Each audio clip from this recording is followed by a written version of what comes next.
Hi Trello fans. Okay, today I've got a really handy tip, something I've just learnt myself, but I think it's going to save me a load of time, and I think it's really helpful. Really short setup, but also loads of time in the long run. So this is something that I've seen in other apps, such as Todoist, which is a great task tracking app as well, and it has some really clever logic for when you're adding new tasks to your list. But I didn't know you could do this in Trello as well, but I've realized you can using Butler. So what am I talking about? Well, what it is when you add a new card, to your board, if you add a reference to any date and time, then Butler will automatically add that date as the due date for this card. So this is great because it means you don't have to open up the due date section or open up the card to add the due date. Butler's going to do it all for you. All you have to do is just type, and you can literally type it as you're thinking about it, which is great. So new card, and I want this to be due on the 6th of December. And I think I will probably work on this at, let's say, 2 o'clock in the afternoon. And you can add the date or the time in a different way, so you could just add like 2 p.m, that kind of thing. It will also recognize that. And same goes for the dates. You can change the way you add it, using forward slashes and things. So once I've written this out, if I press enter to add the card, you'll see Butler's working in the background. And what it's done is it's added the due date here, so the 6th of December, but it's also removed the text that I added there for the time and the date, because I don't really want that on my card names. It's just cluttering the card and making my board look a bit too messy. So yeah, it's really nice. That's an option. I'll show you how to do that. But as we can see, 6th of December has been added, and at 2 p.m.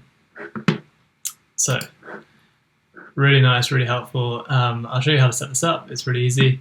So if we go to Butler, we're going to create this as a rule. So we want Butler to always be looking out for this. Create a rule here. I'm going to add the trigger, and we want the dates set of triggers. And it's just this bottom one down here. So Trello have actually done most of the work for us, which is great. So when I enter, you could change it to anyone. So if you have a board with lots of people, that works too. A card, or you could do description if you prefer.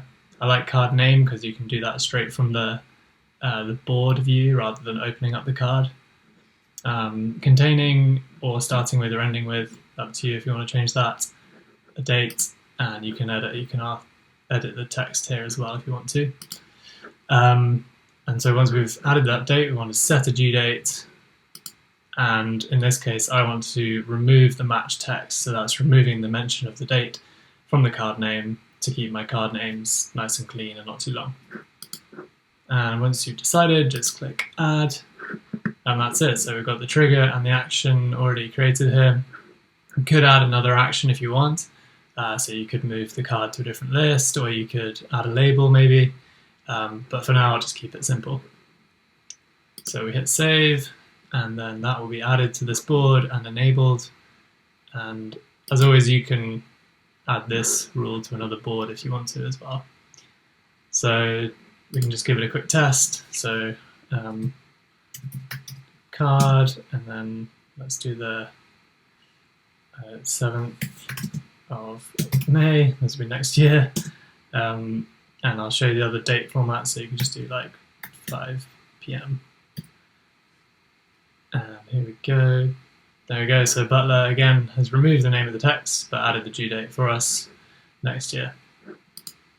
So that's it. That's how you add due dates the really fast way using Butler.